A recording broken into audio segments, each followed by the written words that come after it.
zat yang paling tinggi kedudukan dan derajatnya. Jadi al-a'la artinya adalah zat yang paling tinggi kedudukan dan derajatnya. Bukan artinya adalah tinggi dari segi tempat dan arah. Jadi tinggi dari sisi apa? Kedudukan dan derajatnya. Nah, kalau kita membaca subhana rabbikal a'la wa bihamdih, al-a'la dalam tasbih ini juga artinya adalah zat yang maha tinggi derajatnya, kedudukannya. Itu maknanya. Sama dengan ayat sabbihisma rabbikal a'la, subhana rabbikal a'la wa bihamdih. Salamullah ala al-hadi Rasulillah. Assalamualaikum warahmatullahi wabarakatuh.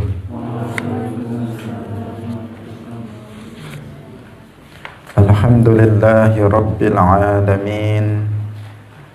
Lahu ni'matu wa lahul fadlu wa lahu thana'ul hasan.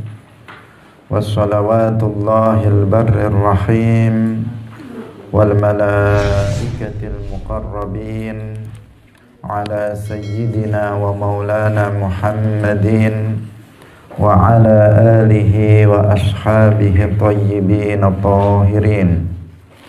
Allahumma la sahla illa ma ja'altahu sahla wa anta taj'alul hazna idha syi'ta sahla. Allahumma arzuqna al-ikhlasa fi niyyati wal qawli wal amal wa ba'du. Ila nabiyil mustafa sallallahu alaihi wasallam wa ikhwanihi minal anbiya'i wal mursalin wa syuhada'i was salihin, khususan ila sultanil awliya asy-syaikh Abdul Qadir al-Jilani wa syaikh Ahmad ar-Rifa'i wa syaikh Baha'iddin an-Naqsyabandi wa syaikhina Abdullah al-Harari wa ila arwahi muassisi jam'iyyati Nahdlatul Ulama Asy-Syaikh Muhammad Hashim Asy'ari wa Syaikh Bisri Sansuri wa Syaikh Abdul Wahab Hasbuwah wa ila arwahi jami'i ahli al-qubur minal muslimin wal muslimat wal mu'minin wal mu'minat min masyariqil ardi ila magharibiha, khususan ila arwahi abaina wa ummahatina wa ajdadina wa jaddatina wa masyayikhina wa masyayikhi masyayikhina. Al-Fatihah. A'udzu billahi minasy syaithanir rajim. Bismillahirrahmanirrahim. Alhamdulillahi rabbil alamin. Ar-Rahmanir Rahim. Maliki yaumiddin. Iyyaka na'budu wa iyyaka nasta'in. Ihdinas siratal mustaqim. Siratal ladzina an'amta 'alaihim ghairil maghdubi 'alaihim waladdallin. Amin. Hadirin hadirat kaum muslimin muslimat, kaum pemirsa Madu TV rahimakumullah. Alhamdulillah, puji syukur marilah kita sampaikan kepada Allah Subhanahu wa taala. Pada pagi hari ini Allah taala kembali mempertemukan kita dalam majelis Ilmuddin. Semoga Allah Subhanahu wa taala memberikan ilmu yang bermanfaat bagi kita semuanya fid dunya wal akhirah. Amin ya rabbal alamin. Salawat dan salam semoga tetap tercurahkan, terlimpahkan kepada Nabi Agung, makhluk termulia, yaitu Nabi Muhammad sallallahu alaihi wasallam, para sahabatnya, keluarganya, serta seluruh umat Islam yang mengikuti beliau ila yaumil qiyamah. Hadirin hadirat rahimakumullah. Mari kita memulai pengajian kita pagi hari ini dengan tidak lupa mengikhlaskan niat kita lillahi ta'ala. Pada pagi hari ini kita akan membahas penafsiran beberapa ayat pendek, yaitu surat Al-A'la ayat 1, dan nanti kita lanjutkan pada penafsiran surat Az-Zukhruf ayat 84. Pada ayat Al-A'la, surat Al-A'la ayat 1, Allah Subhanahu wa ta'ala berfirman, Sabbihisma rabbikal a'la. Sabbihisma rabbikal a'la. Ayat ini juga tergolong sebagai ayat mutasyabihat, yang makna zahirnya seakan-akan menunjukkan bahwasanya Allah Subhanahu wa ta'ala itu berada di arah atas. Sabbihisma rabbikal a'la seakan-akan dikatakan dalam makna zahirnya, sucikanlah nama Tuhanmu yang berada di arah atau yang tinggi, yang berada di arah atas. Hadirin rahimakumullah, makna zahir dari ayat ini tentu tidak sesuai dengan ayat muhkamat yang menegaskan bahwasanya Allah Subhanahu wa ta'ala itu tidak menyerupai makhluknya, yang tidak berada di salah satu dari arah yang 6. La tahwihil jihatu sittu kasairil mubtada'at, sebagaimana dikatakan oleh Al-Imam Abu Ja'far At-Tahawi As-Salafi.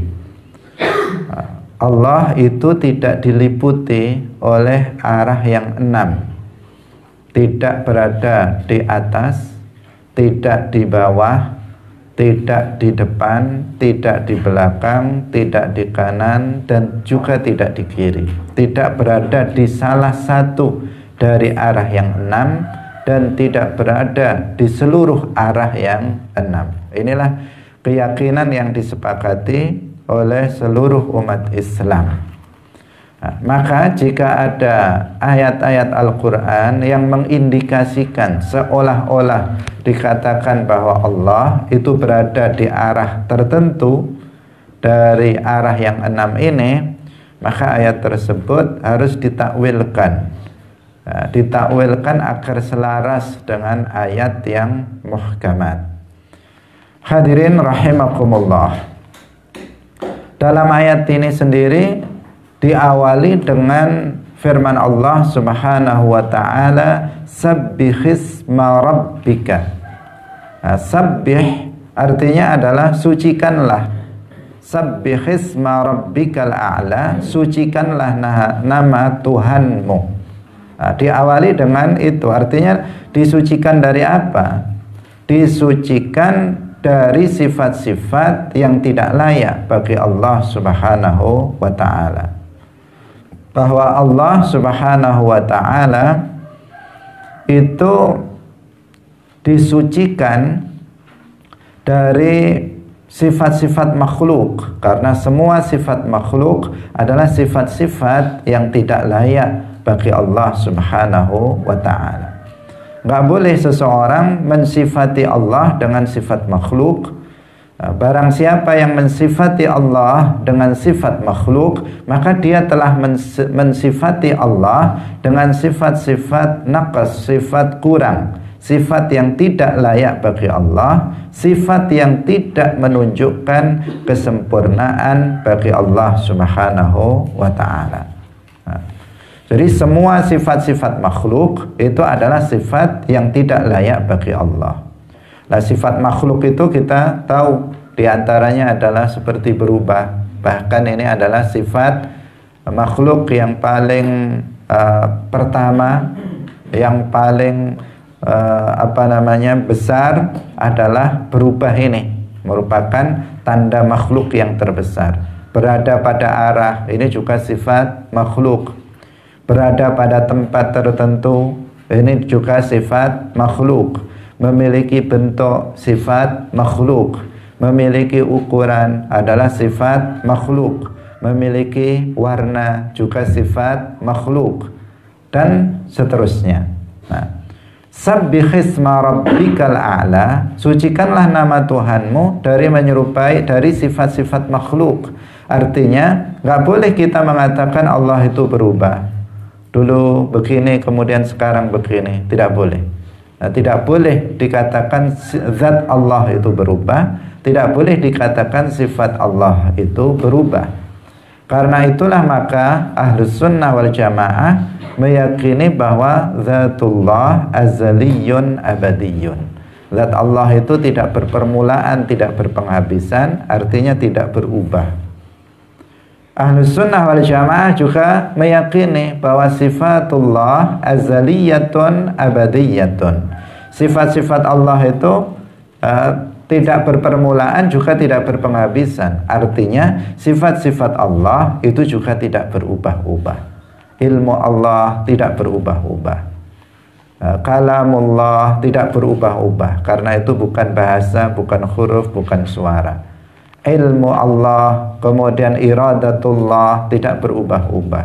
Qudratullah tidak berubah-ubah. Azaliyah abadiyah, hayatullah azaliyah abadiyah, la tataghayyar, tidak berubah-ubah. Zatullah azali abadi, sifatullah juga azaliyah abadiyah. Nah, hadirin rahimakumullah, karena berubah adalah sifat makhluk dan Allah harus disucikan dari sifat-sifat makhluk, yang itu adalah sifat yang menunjukkan kurang atau menunjukkan sesuatu yang tidak layak bagi Allah Subhanahu wa ta'ala. Jadi di awal ayat ini sudah memerintahkan kepada kita untuk mensucikan Allah Subhanahu wa ta'ala dari menyerupai makhluk. Termasuk sifat makhluk adalah berada di arah tertentu, di arah atas misalnya. Ini sifat makhluk. Kenapa? Karena malaikat juga berada di arah atas. Langit berada di arah atas, kemudian arsy juga berada di arah atas. Berarti berada pada arah, termasuk berada pada arah atas adalah sifat makhluk. Maka ketika dikatakan al-a'la dalam ayat ini tidak berarti bahwa Allah itu berada di arah atas atau di tempat yang tinggi. Al-a'la berada di tempat yang tinggi, tidak berarti seperti itu. Kenapa? Karena berada pada tempat itu adalah sifat makhluk, dan Allah dalam ayat ini juga telah memerintahkan agar kita mensucikan Allah dari sifat makhluk.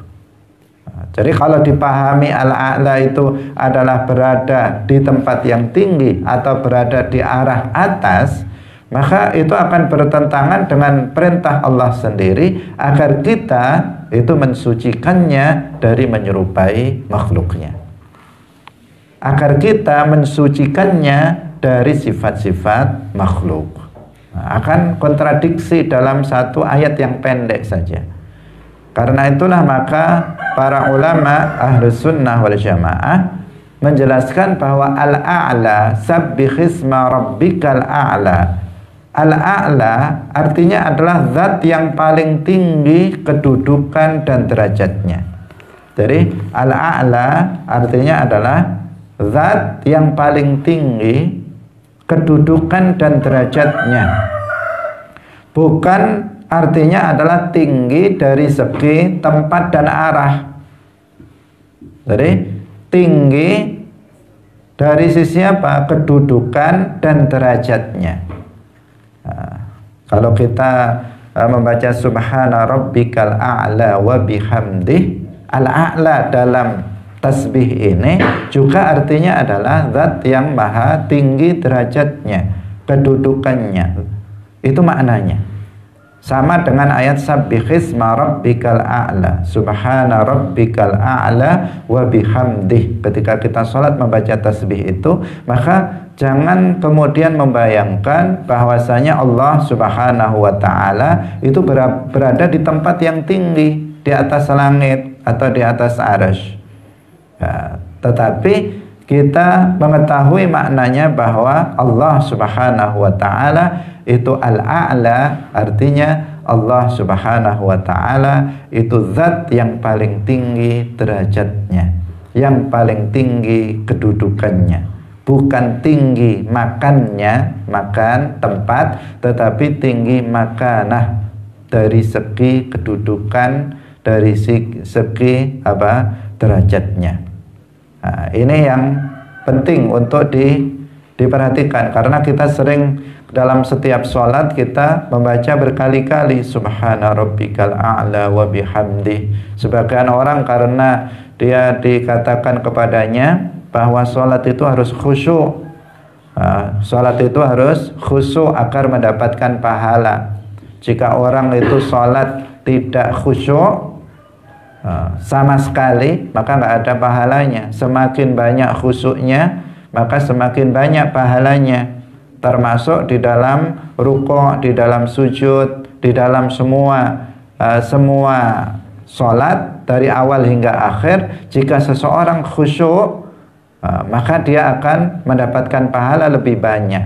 Tetapi jika sholat itu nggak ada khusyuknya sama sekali, maka sholatnya nggak akan berpahala. Nah, salah satu cara untuk khusyuk, maka kita menghayati makna dari bacaan yang kita baca. Ketika kita membaca Fatihah, maka kita hayati maknanya. Ketika kita membaca surah, maka kita hayati maknanya. Ketika kita membaca tasbih dalam sujud atau rukuk, kita baca, kita hayati makna bacaan itu. Tetapi jangan sampai kemudian karena itu kemudian hanya dibaca terjemahannya.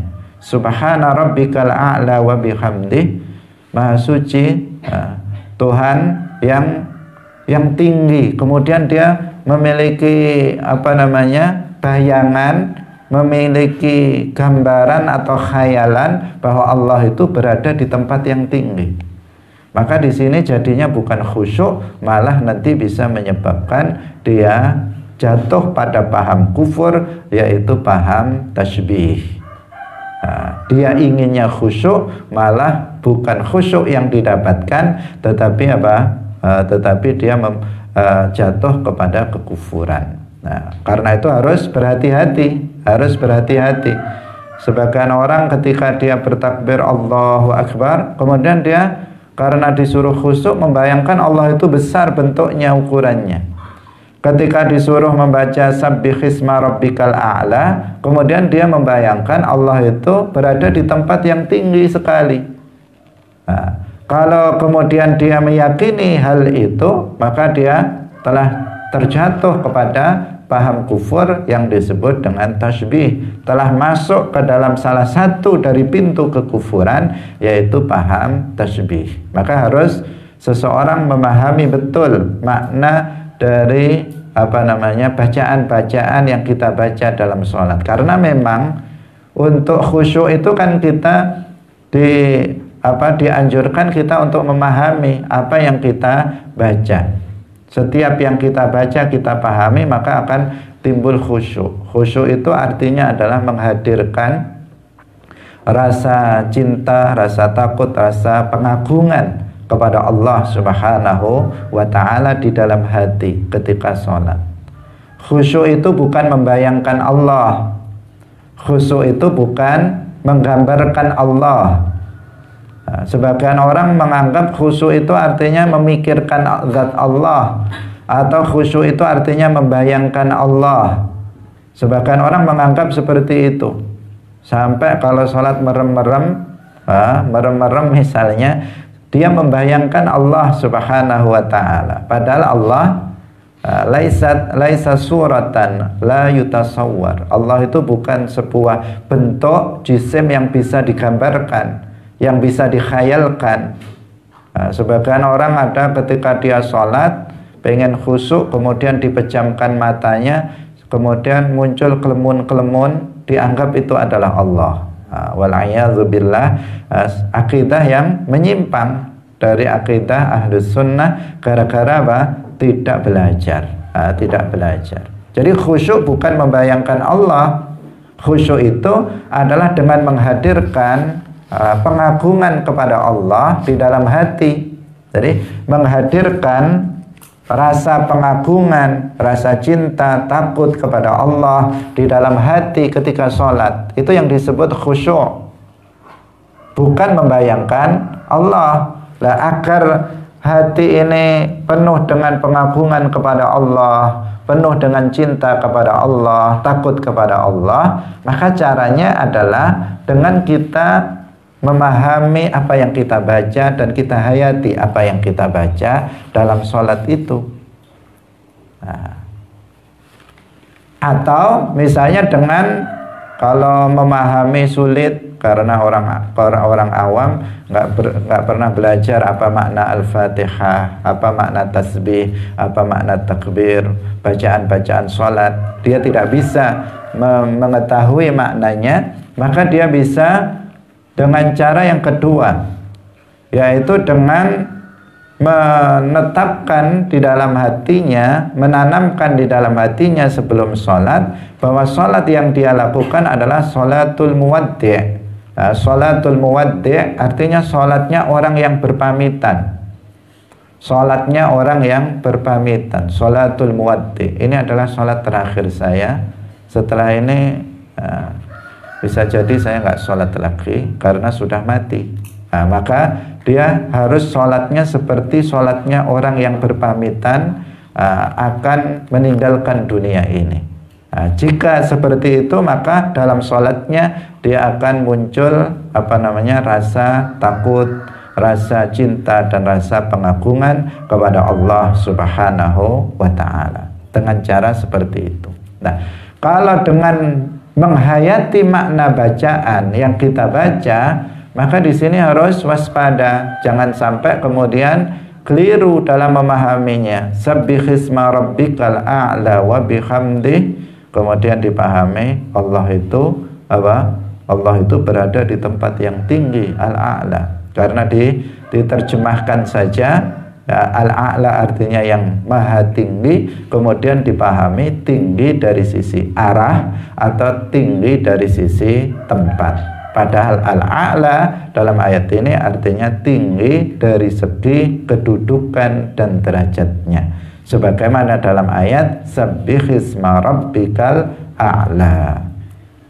Al-a'la dalam ayat ini juga sama, artinya yang para ulama mentakwilkannya dengan tinggi derajatnya atau tinggi kedudukannya. Hadirin rahimakumullah, karena memang kedudukan atau kemuliaan, ya, kemuliaan itu tidak diukur dari tinggi arah atau tempatnya. Jadi kedudukan yang tinggi itu tidak, atau kemuliaan begini, kemuliaan itu tidak ditentukan oleh tempat atau arah yang tinggi, tidak. Tetapi kemuliaan itu karena dimuliakan oleh Allah Subhanahu wa ta'ala. Itu kalau makhluk. Jadi tingginya tempat tidak menunjukkan tingginya derajat. Tingginya arah tidak menunjukkan tingginya kedudukan. Nah, yang sering kita contohkan misalnya adalah para nabi dan para malaikat. Para nabi Allah termasuk afdalul makhlukat, Nabi Muhammad sallallahu alaihi wasallam itu tinggalnya di bumi. Nabi Adam tinggal di bumi, Nabi Musa, Nabi Nuh, Nabi Ibrahim, Nabi Muhammad sallallahu alaihi wasallam tinggalnya di bumi, di bawah. Sedangkan para malaikat itu tinggalnya berada di atas langit. Bahwa para nabi tinggal di bumi itu sudah jelas, kita sudah mengetahuinya. Mereka adalah manusia tinggal di bumi. Para malaikat tinggal di langit sudah sering kita sebutkan ayat maupun hadis yang menunjukkan itu. Bahwa di langit itu penuh dengan para malaikat, tidak ada tempat 4 jari, tidak ada tempat sejengkal pun di atas langit yang 7 kecuali di situ ada para malaikat yang beribadah kepada Allah Subhanahu wa ta'ala. Manusia, jin adalah ahlul ardi, para malaikat adalah ahlus sama, penduduk langit. Tetapi para nabi itu lebih mulia daripada para malaikat. Dalam Al-Quran disebutkan wa kullan faddalna 'alal 'alamin, dan seluruh para nabi itu kami utamakan atas alam semesta ini. Artinya para nabi itu kedudukannya yang tertinggi. Kemudian setelah itu adalah para pembesar malaikat. Kemudian setelah itu adalah para aulia, para orang-orang yang soleh dari kalangan manusia. Setelah itu adalah awamul malaikah. Nah, ini apa? Ini menunjukkan bahwa kemuliaan itu ukurannya bukan tempat. Seandainya seseorang yang atau makhluk yang berada di arah atas itu lebih mulia, seandainya tempat itu, tempat yang tinggi itu menjadikan seseorang itu mulia, maka tentunya para malaikat lebih mulia dari para nabi. Tetapi ayat Al-Quran sudah menegaskan para nabi yang bertempat di bawah, yaitu di bumi, itu lebih mulia dari para malaikat yang tempatnya di arah atas, yang berada di tempat yang tinggi. Berarti kemuliaan itu ukurannya bukan tempat yang di bawah atau di tempat yang tinggi. Kalau di kerajaan misalnya di sebuah istana, istananya bertingkat, maka rajanya tinggalnya biasanya di bawah. Rajanya di bawah, sementara prajuritnya yang jaga itu tinggal di atas. Apakah prajurit yang dia jaga di atas itu lebih mulia dari raja yang tinggal di bawah? Tentu tidak. Tentu tidak seperti itu. Jadi tempat tidak menunjukkan tingginya derajat seseorang, tidak menunjukkan kemuliaan seseorang. Kalau ada seseorang misalnya tinggal di rusunawa misalnya, atau di apartemen atau di hotel yang dia berada di lantai 100 misalnya, lantai 60, apakah dia lebih mulia dari yang tinggal di lantai 1? Ya tidak, nggak ada ukurannya, nggak ada kaitannya tingginya tempat dengan tingginya derajat, dengan kemuliaan seseorang. Rendahnya tempat tidak menunjukkan rendahnya derajat seseorang. Nah, karena itu tidak bisa seseorang kemudian mengatakan Allah itu berada di tempat yang tinggi agar itu menunjukkan bahwa Allah itu mulia. Tidak seperti itu. Tidak seperti itu. Allah Subhanahu wa ta'ala Maha suci dari berada pada arah dan berada pada tempat, dan itu menunjukkan kesempurnaan bagi Allah Subhanahu wa ta'ala. Karena jika dikatakan bahwa dia berada pada arah dan tempat, baik itu di arah yang tinggi atau di arah yang rendah, di tempat yang tinggi atau di tempat yang rendah, maka itu menunjukkan kekurangan, menunjukkan sifat yang tidak layak bagi Allah, karena semua itu adalah sifat makhluk. Hadirin hadirat yang dirahmati oleh Allah Subhanahu wa ta'ala, hal yang seperti ini penting untuk kita ingatkan, khususnya kaitannya hal ini adalah dengan bacaan sholat. Karena sering seseorang membacanya, kemudian dia membayangkan sesuatu yang tidak benar. Hadirin hadirat rahimakumullah, Al-Hafidh Al-Iraqi bahkan mengutip sebuah ijma' yang mengkafirkan orang yang menetapkan tempat dan arah bagi Allah Subhanahu wa ta'ala. Karena itu patut kita untuk mewaspadainya. Hadirin rahimakumullah. Kemudian ada ayat berikutnya, yaitu firman Allah Subhanahu wa ta'ala di dalam surat Al-Ankabut ayat 45. Ini kita baca bagian dari ayat yang perlu kita waspadai pemahamannya. Allah Subhanahu wa ta'ala berfirman, "Utlu ma uhiya ilaika minal kitabi wa aqimis shalah. Inna sholata tanha 'anil fahsya'i wal munkar. Wa la dzikrullahi akbar. Wallahu ya'lamu ma tasna'un."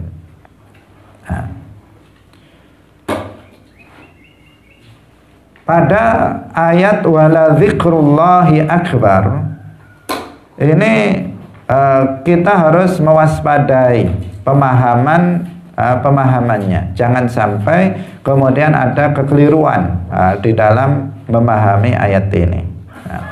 Wala dzikrullahi akbar artinya para ulama itu menafsirkannya dengan beberapa penafsiran, ya. Yang jelas maknanya bukan bahwasanya Allah itu besar dari segi bentuk ataupun ukuran.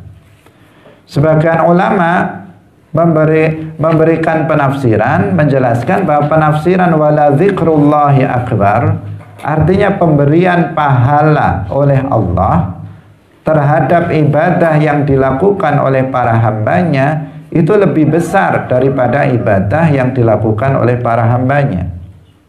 Nah, ini sebenarnya sedikit berbeda, karena maksudnya berbeda dari sisi pembahasan kita. Karena di sini bukan yang dibahas sebenarnya bukan lafadz Allahu Akbarnya, tetapi firman Allah wala dzikrullahi akbar, dzikrullahi akbar. Nah, kalau tentang takbir Allahu Akbar sebagaimana yang tadi kita singgung, itu artinya adalah bahwasanya Allah Subhanahu wa ta'ala besar dari sisi derajat dan kekuasaannya. Allahu Akbar artinya Allah itu maha besar kekuasaannya, karena segala sesuatu di alam semesta ini semuanya di bawah kekuasaan Allah Subhanahu wa ta'ala. Nah, itu maknanya. Sehingga ketika seseorang sholat dan bertakbir Allahu Akbar, maka jangan sampai kemudian membayangkan Allah itu besar dari segi fisiknya. Atau ketika seseorang itu azan Allahu Akbar, kemudian dia membayangkan Allah itu besar dari segi bentuk dan ukurannya, karena Allah Subhanahu wa ta'ala maha suci dari bentuk dan ukuran. Tetapi Allahu Akbar itu artinya Allah itu zat yang paling besar dari segi kekuasaannya, derajatnya, bukan dari segi bahwa dia memiliki bentuk yang memiliki ukuran, sama sekali tidak. Nah, pembahasan ayat ini wala dzikrullahi akbar itu bukan pada takbirnya, bukan tetapi pada pembahasan zikrullah akbar. Zikrullahi akbar wala dzikrullahi akbar. Ini para ulama menafsirkannya dengan beberapa penafsiran. Di antaranya yang tadi sempat kita sebut, artinya adalah bahwa zikrullah itu artinya pahala Allah. Wala dzikrullahi akbar artinya pemberian pahala oleh Allah terhadap ibadah yang dilakukan oleh para hambanya itu lebih besar daripada ibadah yang dilakukan oleh para hambanya itu. Nah, karena pemberian pahala itu adalah fadlun minallah, anugerah dari Allah Subhanahu wa ta'ala. Nah, sedangkan ketaatan ibadah yang dilakukan oleh manusia itu oleh manusia adalah untuk mendapatkan ridha Allah. Jadi kalau seseorang itu melakukan ibadah, maka itu ditujukan untuk mendapatkan ridha Allah Subhanahu wa ta'ala. Jika Allah kemudian memberikan pahala kepada manusia itu yang berbuat ketaatan tersebut, yang melakukan ibadah, maka itu adalah fadlun minallah. Hadirin rahimakumullah, bisa dipahami ketika kita misalnya sholat. Nah, ketika kita sholat, maka kita sholat ini untuk beribadah, untuk mendapatkan ridha Allah, agar kita mendapatkan ridha Allah, agar Allah ridha kepada kita. Kemudian jika Allah memberikan pahala atas sholat yang kita lakukan, maka pahala itu adalah fadlun minallah, karunia dari Allah Subhanahu wa ta'ala. Pahala artinya balasan nanti di akhirat, balasan yang menyenangkan atas perbuatan taat yang kita lakukan. Kita mengharapkan ridha Allah, kemudian Allah memberikan pahala kepada kita atas perbuatan taat itu. Maka wala dzikrullahi akbar, pemberian pahala Allah terhadap amal soleh yang kita lakukan itu akbar, itu lebih besar dari ibadah yang kita lakukan itu sendiri. Bahkan apa? Bahkan pahala yang Allah berikan atas ibadah yang kita lakukan itu berlipat ganda. Pahala kebaikan satu itu kan dilipatkan sampai 10. Bahkan ada yang dilipat gandakan pahalanya sampai 700. Bahkan ada yang dilipat gandakan sampai lipatan yang hanya Allah Subhanahu wa ta'ala itu mengetahuinya.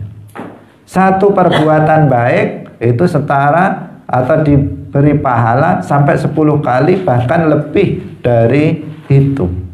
Tidak satu itu diberi pahala satu, tetapi pahala satu, kebaikan satu minimal diberi lipatan sampai 10 kali lipat.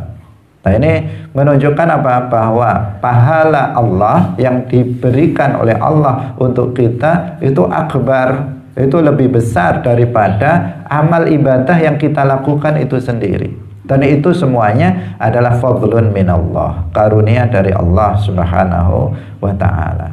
Nah, yang kita lakukan hanya duduk mendengarkan pengajian ilmu agama, dalam waktu hanya 1 jam. Tetapi kemudian pahala Allah luar biasa berlipat-lipat gandanya, yang dikatakan dalam hadis apa? Lebih baik dari sholat sunnah 1000 rakaat.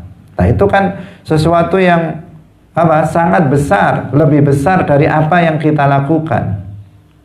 Kita hanya zikrullah, misalnya mengatakan la ilaha illallah, pahalanya sudah luar biasa besarnya dibandingkan dengan apa yang kita ucapkan. Nah, ini sebagian ulama mengatakan wala zikrullahi akbar, artinya adalah seperti itu.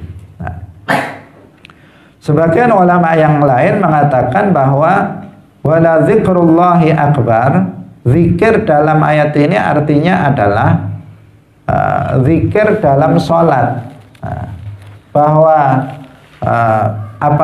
zikir dalam sholat adalah zikir yang paling mulia dari seluruh perbuatan sholat. Jadi wala zikrullahi akbar di sini adalah zikir di dalam sholat. Wala zikrullahi akbar artinya zikir dalam sholat adalah yang paling mulia dari seluruh perbuatan sholat. Nah, karena dalam sholat ada ada bacaan, zikir, kemudian ada perbuatan, dan wala zikrullahi akbar, zikir dalam sholat ini adalah perbuatan yang paling mulia dari seluruh perbuatan-perbuatan di dalam sholat. Hadirin rahimakumullah, karena di antara zikrullah yang dibaca di dalam sholat itu ada 2 kalimat syahadat. Kalau kita mengatakan afdhalul zikri la ilaha illallah, zikir yang paling utama adalah la ilaha illallah, itu disebutkan dalam hadis. Afdhalul zikri la ilaha illallah. Afdalu ma qultu ana wan nabiyyuna min qabli la ilaha illallah. Disebutkan dalam hadis seperti itu. Ucapan yang paling mulia yang telah aku ucapkan dan para nabi sebelumku ucapkan adalah la ilaha illallah. Nah, dan zikir la ilaha illallah itu ada di dalam salat, yaitu dalam ketika kita membaca tasyahud. Ketika kita membaca tasyahud akhir, maka ada bacaan asyhadu an la ilaha illallah wa asyhadu anna muhammadar rasulullah.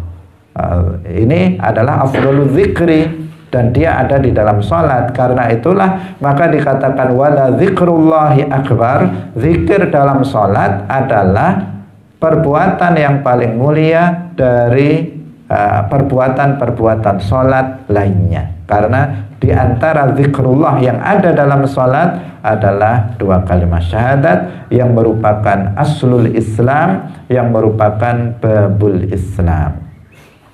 Hadirin yang dirahmati oleh Allah Subhanahu wa taala, tidak berarti bahwa zikir yang dimaksud di sini adalah zikir seperti tasbih atau hamdalah atau takbir, tidak. Karena yang dimaksud zikir yang paling utama seperti yang disebutkan di dalam hadis adalah la ilaha illallah, 2 kalimat syahadat. Hadirin yang dirahmati oleh Allah Subhanahu wa taala, pemahaman-pemahaman terhadap beberapa ayat mutasyabihat ini sangat penting untuk kita ketahui agar kita tidak terperosok dalam pemahaman yang keliru. Kemudian dalam surat Az-Zukhruf ayat 84, sebagaimana yang tadi sudah kita sampaikan, yaitu firman Allah Subhanahu wa taala. Ayat ini juga mutasyabihat. Wa huwal ladzi fis samai ilahu wa fil ardi ilah wa huwal hakimul alim. Wa huwal ladzi fis samai ilahu wa fil ardi ilah wa huwal hakimul alim. Yang terjemahnya, dan dialah Tuhan yang di langit itu ilah, artinya di langit dia disembah, wa fil ardi ilah, dan di bumi dia juga disembah, wa huwal hakimul alim, dan dia Allah Subhanahu wa taala zat yang al-hakim dan al-alim. Hadirin rahimakumullah, ayat ini juga harus dipahami dengan benar. Sebagian orang yang memiliki pemahaman yang buruk ketika membaca ayat ini, dia kemudian mengatakan bahwa Allah itu bertempat di bumi dan di langit sekaligus. Ketika ada ayat wa huwallazi fis samai ilahun, dia Allah yang di langit dia ilah, wa fil ardi ilah, dan di langit juga ilah. Kemudian memiliki pemahaman yang buruk mengatakan Allah itu berarti di bumi juga, dan juga tempatnya ada di langit dan ada di bumi sekaligus. Atau ada yang mengatakan ya terkadang di langit, terkadang di bumi. Maka ini pemahaman yang tidak tepat. Nah, bagaimana para ulama menjelaskan ayat ini? Wa huwallazi fis samai ilahun, artinya Allah Subhanahu wa taala itu zat yang disembah di langit. Karena para malaikat yang bertempat tinggal di langit semuanya beribadah kepada Allah.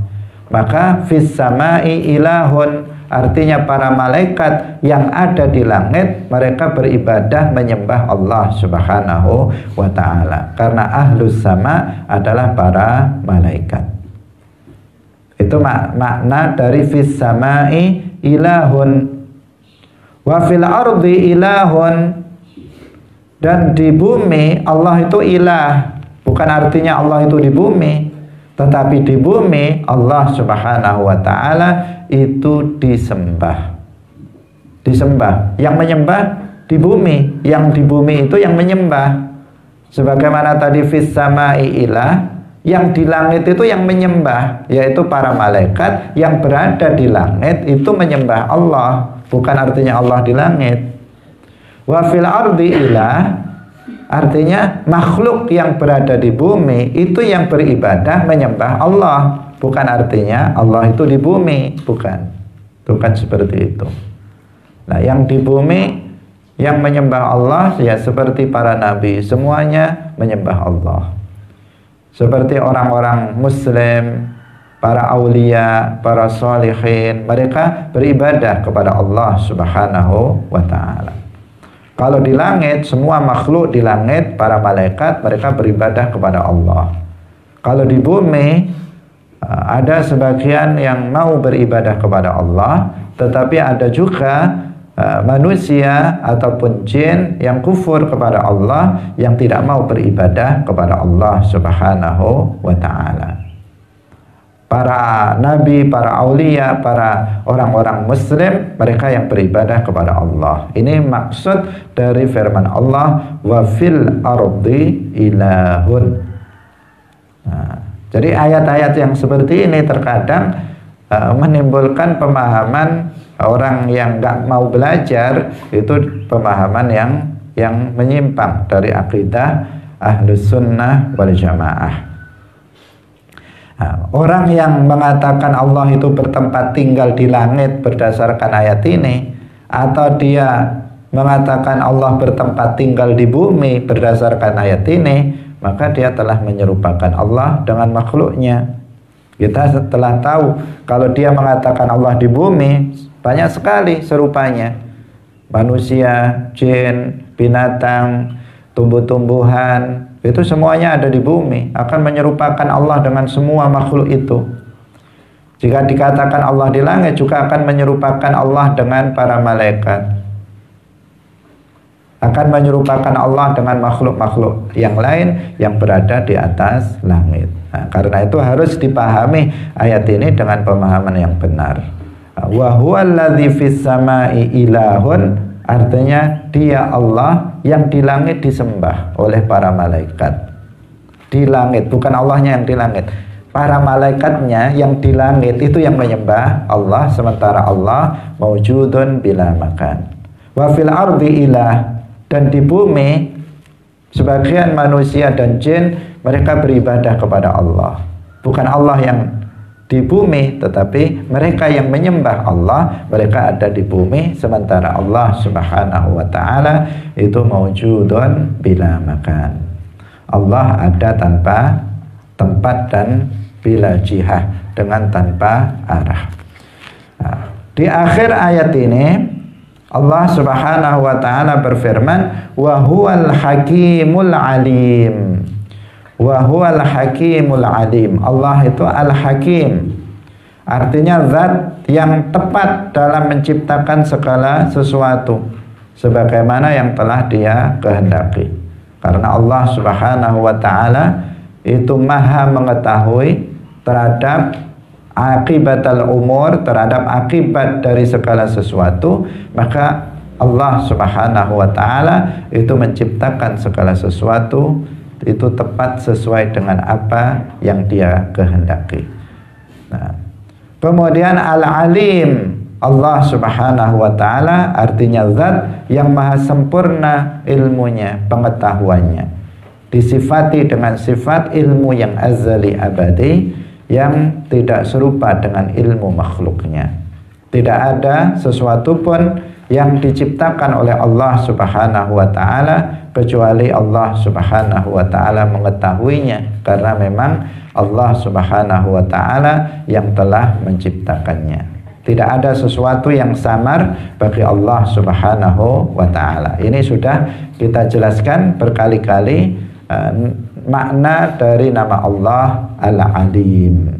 Demikian juga Al-Hakim, sehingga tidak perlu kita perpanjang lebarkan penjelasan tentang nama Allah ini. Hadirin yang dirahmati oleh Allah Subhanahu wa ta'ala, masih ada beberapa ayat mutasyabihat yang perlu untuk kita jelaskan dalam beberapa pertemuan selanjutnya insya Allah, agar kita bisa lurus di dalam memahami ayat-ayat Al-Quran. Dan sekali lagi kita mengingatkan kepada kita semuanya agar berhati-hati di dalam memahami ayat-ayat Al-Quran. Rujuklah kepada penafsiran dari para ulama dan jangan hanya sekedar membaca terjemahan Al-Quran. Kenapa ini berkali-kali kita ingatkan? Karena sebagian orang menganggap bahwa dengan membaca terjemahan Al-Quran maka dia sudah dianggap memahami Al-Quran. Sehingga sebagian orang hanya dengan membaca terjemahan Al-Quran menganggap dirinya paling tahu tentang Al-Quran. Bahkan ada yang sampai kemudian mencemooh orang-orang yang mereka tidak membaca terjemahan Al-Quran. Hanya dengan belajar agama dengan membaca terjemahan Al-Quran, kemudian mereka mencela mereka yang belajar kitab-kitab kuning di pondok-pondok pesantren. Mereka mencela mereka yang belajar fikih, mereka mencela yang belajar, seseorang belajar akidah, belajar akhlak, tasawuf dari kitab-kitab para ulama, kitab-kitab kuning. Menganggap mereka mengatakan bahwa itu bukan Al-Quran.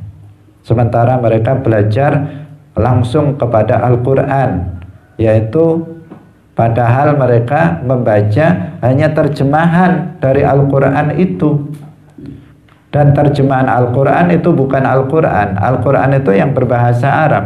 Sementara terjemahannya itu adalah pemahaman seorang mutarjim, penerjemah terhadap Al-Quran. Itu bukan Al-Quran itu. Maka sangat fatal jika dikatakan bahwa memahami agama melalui terjemahan Al-Quran itu artinya memahami Al-Quran dari sumbernya langsung. Itu pemahaman yang tidak tepat. Karena memahami Al-Quran dari terjemahan itu artinya memahami Al-Quran dari seseorang penerjemah yang terjemahannya terkadang itu tidak sesuai dengan penafsiran yang benar terhadap ayat tersebut. Karena terjemahan itu sangat terbatas, tidak bisa menguraikan makna yang sesungguhnya dari ayat tersebut. Banyak di antara para penerjemah itu kemudian menerjemahkan ayat-ayat Al-Quran itu secara harfiah, yang itu jelas diharamkan oleh para ulama. Dikatakan menerjemahkan Al-Quran secara harfiah itu hukumnya haram, karena akan bisa salah dalam penafsir, salah dalam pemahaman, bahkan bisa menyimpang. Disebutkan dalam sebagian terjemah ketika ketemu ayat Ar-Rahmanu 'alal arsy istawa, diterjemahkan Allah itu bersemayam di atas arsy. Itu terjemah yang menyimpang, dan terjemahan yang seperti ini adalah terjemahan yang berbahaya karena akan menyesatkan seseorang, menjatuhkan seseorang kepada paham tasbih. Paham tasbih yang membahayakan. Sementara mereka kemudian memiliki anggapan mereka yang belajar kitab kuning di pesantren itu dianggap mereka tidak memahami Islam dari sumbernya. Ini sebuah kekeliruan fatal. Kenapa? Karena kitab-kitab kuning, apakah itu tafsir? Kalau tafsir jelas Al-Quran, dekat sekali dengan Al-Quran. Atau bahkan itu adalah kitab-kitab fikih, apakah itu kitab-kitab akidah atau kitab-kitab akhlak tasawuf, itu pada dasarnya juga diambil dari Al-Quran. Diambil dari, itu adalah pemahaman para ulama dari Al-Quran. Ketika misalnya para ulama fikih menyebutkan rukun wudhu itu ada 6 misalnya, Al-Imam Syafi'i mengatakan rukun wudhu itu ada 6. Apakah itu karangan Imam Syafi'i semata? Tidak, itu diambil dari Al-Quran dan bahkan juga diambil dari hadis. Meskipun dalam kitab fikih itu tidak disebutkan qala Allah Ta'ala atau qala Rasulullah, hanya disebutkan arkanu atau furudul wudu sittatun misalnya, an-niyatu, ghuslul wajhi jami'i dan seterusnya. Itu sebenarnya itu adalah menafsirkan Al-Quran karena diambil dari Al-Quran. Idza qumtum ila sholati faghsilu wujuhakum wa aydiyakum ilal marafiqi wamsahu bi ru'usikum wa arjulakum ilal ka'bain. Kan diambil dari ayat itu. Berarti yang ada dalam kitab kuning itu adalah pemahaman dari Al-Quran. Jadi bukan berarti seseorang yang belajar kitab kuning itu berarti jauh dari Al-Quran. Nah, seperti yang dianggap, seperti anggapan sebagian orang, sehingga sekarang muncul fenomena sebagian orang dia membaca, menghafalkan Al-Quran, setelah menghafal Al-Quran kemudian mencukupkan diri dengan membaca terjemahan Al-Quran. Setelah itu dia merasa paling Islam, bahkan merasa lebih Islam daripada mereka yang mondok 10 tahun hanya belajar, menurut mereka hanya belajar kitab-kitab kuning. Nah, ini berbahaya, berbahaya untuk pada masa sekarang ini jika seseorang pemahaman ini berkembang. Hadirin hadirat rahimakumullah, karena nanti akan memunculkan orang-orang yang merasa paham terhadap Al-Quran tetapi akidahnya sesat. Orang-orang yang muncul, orang-orang yang merasa paham terhadap Al-Quran tetapi sholatnya nggak benar, wudhunya nggak benar, karena mereka enggan untuk mempelajari kitab-kitab para ulama, merasa mereka harus kembali kepada sumber asli Islam, yaitu Al-Quran.